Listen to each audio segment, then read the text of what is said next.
I think getting as many people as possible who are interested in the issues together and talking through them is really important. It's been really interesting to see the diverse perspectives that people are coming with and encouraging sort of the intergenerational dialogue. I think everything that people do has some impact, especially something like this that brings young professionals and the older generation together. All the people living for today. This conference helps bring people together who have the same goal in mind and helps encourage and motivate people to actually do something about environmental issues.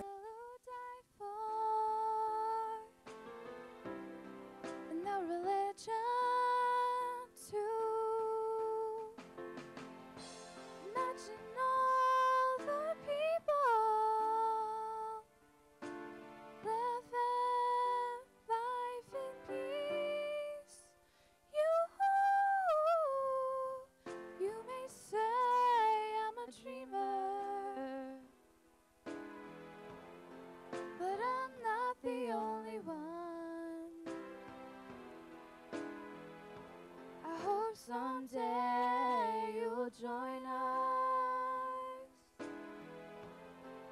and the world will be as one.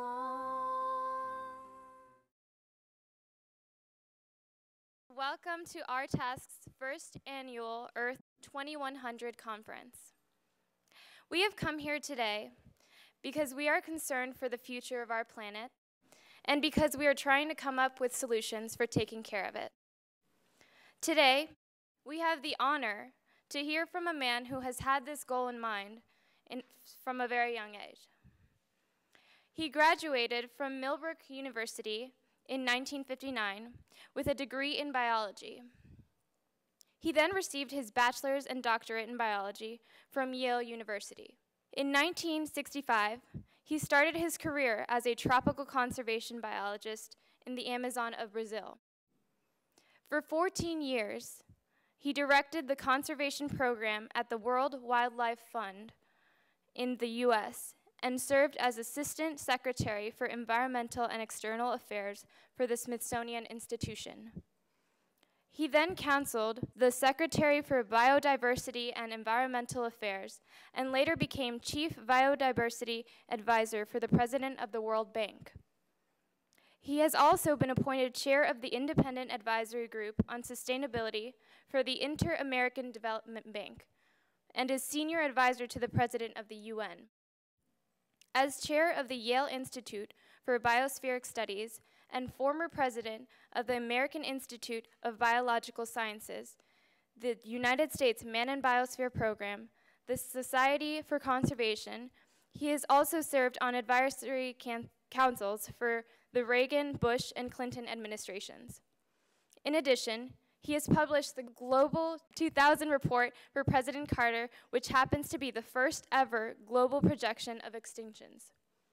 It's safe to say that this man's expertise in biology and sustainability is superlative, which is why a new wasp species discovered in Costa Rica in 2004 was named after him. The Nation Biodiversity Institute gave this new wasp species the name of Polycerdus lovejoyi. He has been awarded the Tyler Prize, and in 2009, he won the BBVA Foundation Frontiers of Knowledge Award in the Ecology and Conservation Biology category. That same year, the National Geographic Society appointed him Conservation Fellow. His most recent achievement was this past June as the winner of the 21st Annual Blue Planet Prize for the International Environmental Award. This prize is awarded each year to individuals or organizations that make outstanding achievements in scientific research and its application in helping to solve global environmental problems. I'm sure I could say more about this man and his achievements, but we have to be out by 4:30. Lucky for me, This knowledgeable man is now a university professor of environmental science and policy at my school, George Mason. As a proud George Mason student and intern here at our task, it is my honor to present to you Dr. Thomas Lovejoy. Well, thank you, Giovanna, and thank all of you for being here at what inevitably will be the beginning of some important change in how we all relate to this planet and its ability to nurture us in the future. It's also a real delight to be doing this in partnership with Jerry Barney, who in 1980 led the Global 2000 report for the President, and which, in fact, was one of the important things leading up to the Earth Summit itself in 1992. So at that summit, which was quite an extraordinary meeting, attended by more heads of state than any other meeting in history, two important conventions came into existence, one addressing climate change and the other problems around biological diversity. And so that was 20 years ago. And it would be a mistake to say that nothing has happened in the intervening 20 years. But without any question, the nations of this planet have failed to act at the scale and with the sense of urgency that this topic demands. And in the most recent Rio Plus 20, the intergovernmental negotiations can only be characterized as disappointingly weak. So we're obviously dealing with your future here more than my future, which is why it's so exciting to have all of you here as a start of what I believe in the end will become a movement of your generation to demand of the rest of society the kind of action that should already have been taking place. And I'm only going to give you one example. So as you heard, my specialty is biology and biodiversity. And it is abundantly clear that 2 degrees of global warming will be too much for ecosystems. It will be a planet, if that happens, it will be a planet without tropical coral reefs. And 1/12 of humanity depends on coral reefs. And we're already seeing other signals that confirm that very adamant statement I've just made about 2 degrees being too much, not the least of which is the dieback of coniferous forests in North America all the way from southern Alaska down to southern Colorado, because milder winters mean more pine bark beetles overwinter, and a longer summer means they get in one more generation. So in most of those forests, 70% of the trees are dead. You can see that just going from Denver Airport to Vail. So lest you think that that's sort of a inevitability when I then go on and tell you that, you know, if the nations of the planet really wanted to stop at 2 degrees, emissions have to peak in 2016. But, and this is a really important point, not just about this particular topic, for everything there are buts, things that society can do differently. And in this particular case, since it turns out that maybe 40% of the excess CO2 in the atmosphere is from 3 centuries of destruction and degradation of ecosystems over the face of the planet, deforestation, degradation of forests, degradation of grasslands, agricultural systems which leak carbon.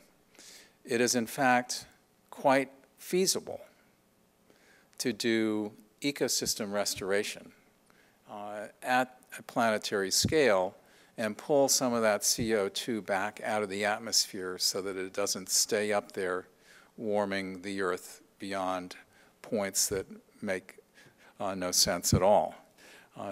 So for just about everything that we face as a challenge, there are buts, things that can be done. This is the beginning of this effort. Think ahead for what kinds of steps you would like to participate in getting society to undertake. I'm pleased to say that George Mason is interested in hosting the conference a year from now. And I regret that I have a major family commitment today that takes me away as soon as I've finished speaking. But Jerry has my email address, and anybody who wants to be in touch with me, please do not hesitate to do so. So let me end by telling you a story about the Earth Summit itself. So I was on the U.S. delegation, and I thought I was invited to the opening reception. So I went out with 2 Brazilian colleagues, and when I got to the door of the conference center, something was wrong with my credentials. And my Brazilian friends said, well, we're not going to go in and leave you behind. Let's go around to the other entrance of the conference center, which seemed about halfway to Paraguay, and get you in. And as we were walking around this huge, huge conference center, all of a sudden, one of the Brazilians said, follow me, turned hard left, and we went in through the kitchen right into the reception.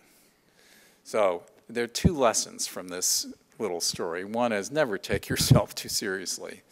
But the other is, whatever the problem, there has to be a kitchen, and may you find many. Thank you very much. Thank you very much, Dr. Leshore, for assessing the situation and for your words of encouragement. The interns here have gathered, and they want to actually present you with a little gift. You can become a part of our task plan here.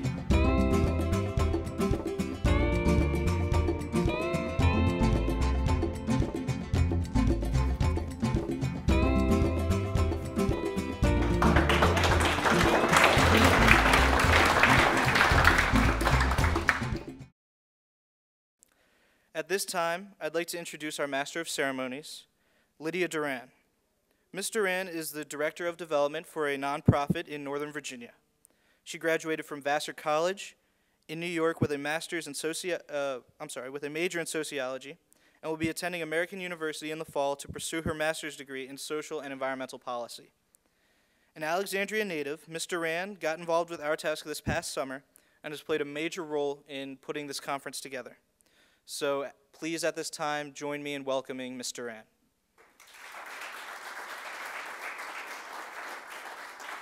I think that if more people were able to talk, more people were able to get together and discuss and talk about what they can do, what we can do together, I think that would help the issue a whole lot. We've chosen to use a World Cafe model, which means fewer speeches, even though I am talking right now, fewer speeches, more table work. So more discussion within your tables, really kind of being able to hear what other people around you have to say, sharing of ideas. We are going to focus on 3 separate tasks. Task 1, we're going to identify kind of what's wrong with this situation today. Not necessarily wanting to take a negative approach to it, but just really identifying the major issues that are causing problems. And we're going to call this our Plan A. Task 2 is an investigation of what is the best way to redirect our actions towards creating a planet that we really want to leave for our future generations. And these are going to be called our Plan Bs. What changes do we need to think? What changes do we think are necessary in order to create the kind of planet that we really want? And task 3 is our third task. We'll be looking at the systematic changes that are, systematic change is a gradual process. And so what what next steps do we need to have in order to really make the changes that we're identifying in part 2. So you're going to have about 45 minutes to an hour for each of these tasks, and I will be sounding, we're going to use this as a gong. It's actually a meditation bowl, but you're going to hear that. That sound will be, or the gong will be rung at about 5 minutes left for each discussion. And so at that point, wrap up your thoughts, and each table will have a rapporteur. Bring those thoughts together, and then they will be coming up and talking about what your table had discussed.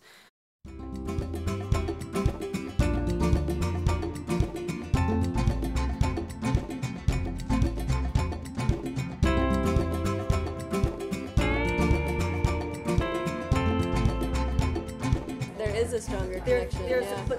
I think it feels like there's less of communication, but it's actually that we're aware that there could be more now, where we weren't before, and so now we're like, there needs to be more. Or how do you build on that connectiveness? How do you build and say, my friend in Israel, my friend in Nepal? The awareness piece also has to take into consideration teaching people about ecosystems, period.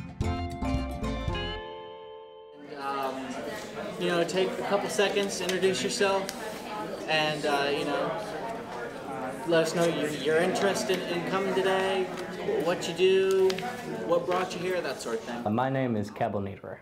I'm a double major at Virginia Tech, majoring in biology and environmental science. I think getting as many people as possible who are interested in the issues together and talking through them is really important, because it's very difficult and complex issues. And the more minds we can get working on it, and the sooner we can get working on it, the better. Things that we use nowadays, as far as computers, as far as cell phones, there's a really great book, Cradle to Cradle, which gives the idea of changing the way in which we design products in order to make it so that it's not a cycle where we throw it away when we're done with it. So it seems to me finding those day-to-day tasks that change the value of what you're thinking, even though you may not know fully the full impact and long-term and short-term impacts.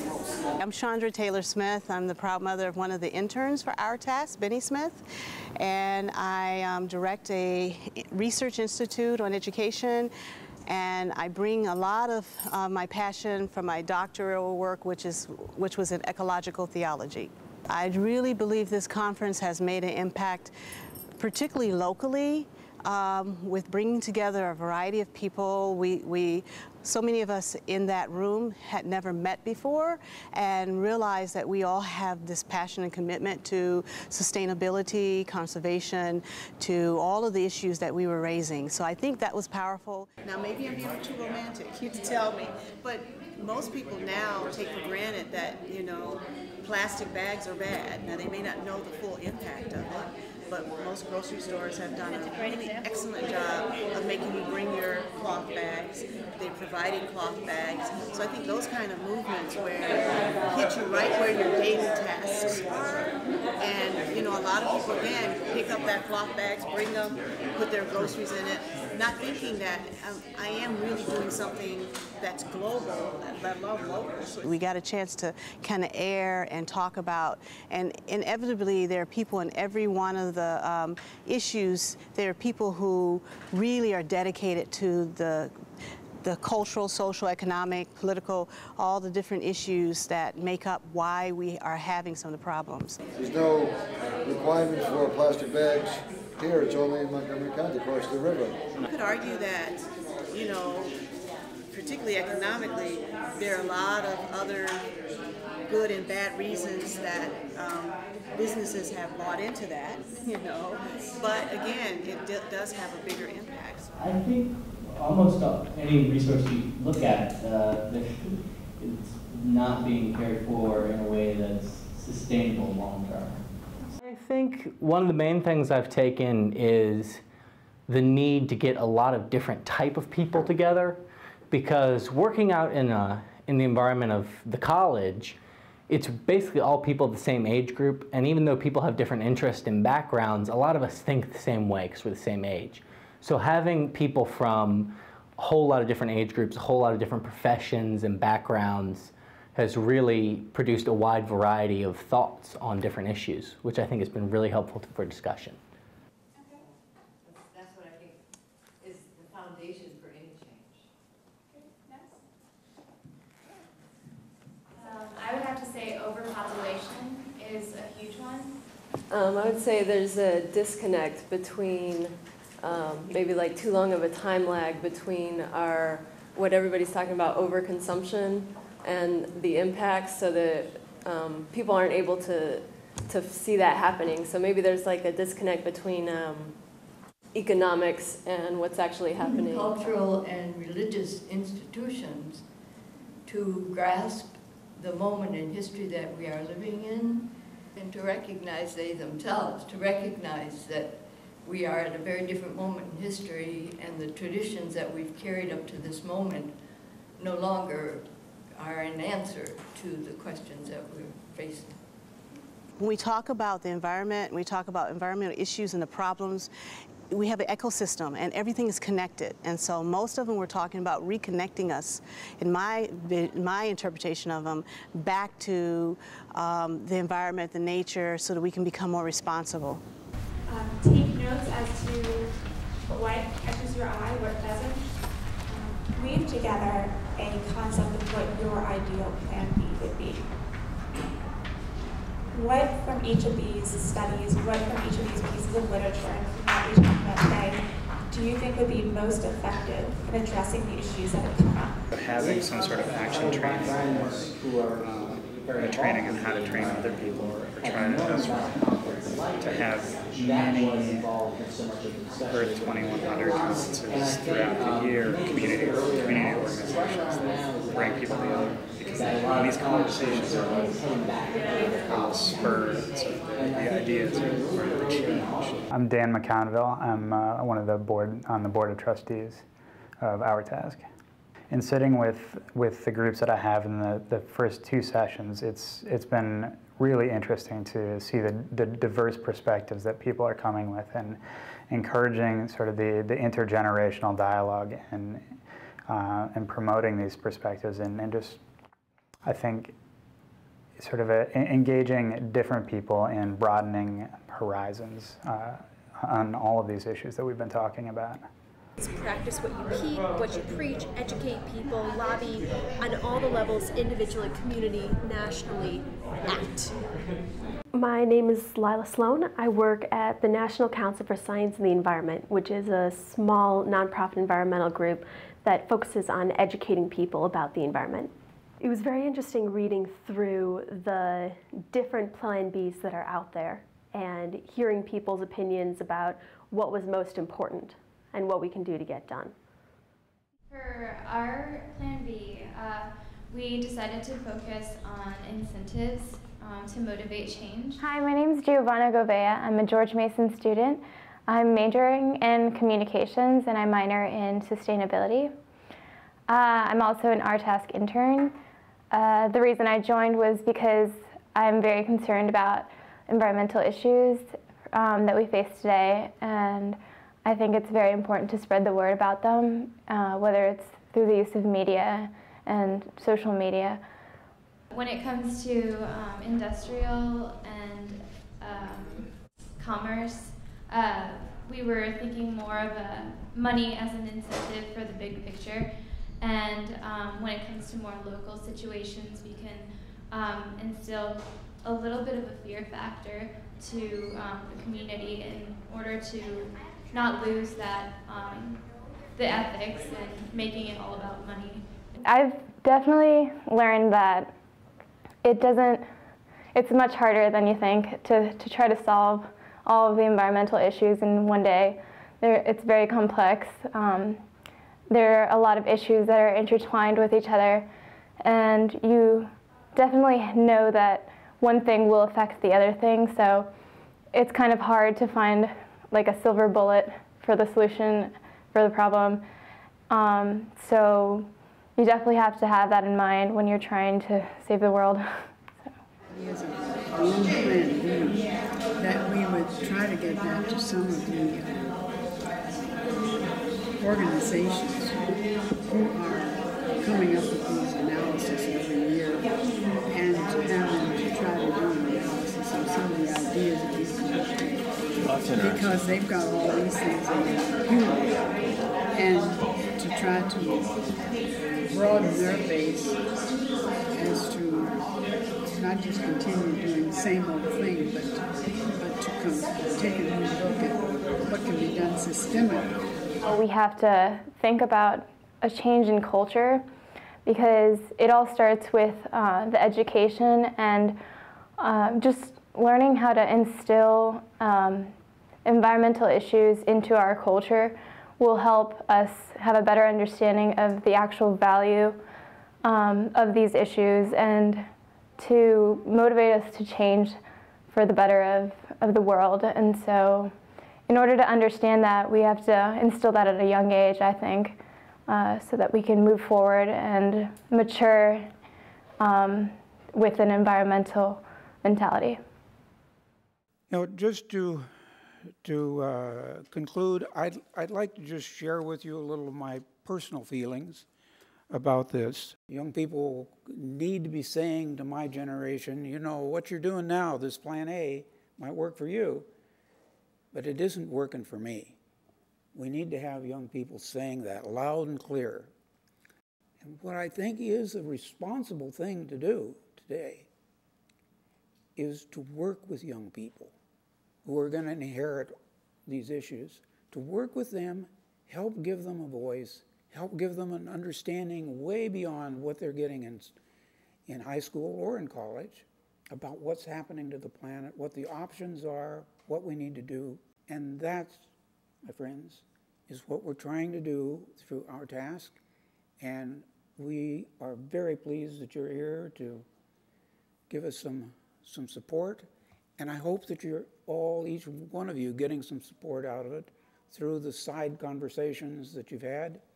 You know, part of this conference methodology that we used to mix people up at the tables, meet people, talk. We hope that you're going to go away from here with some new friends, new contacts, new feeling that you're not alone, that they're supported. And then go out there and wherever you are, do what you can. And let's stay in touch and let's see if together we can do something bigger and more influential and more powerful to help young people in 2013. So thanks very, very much for coming.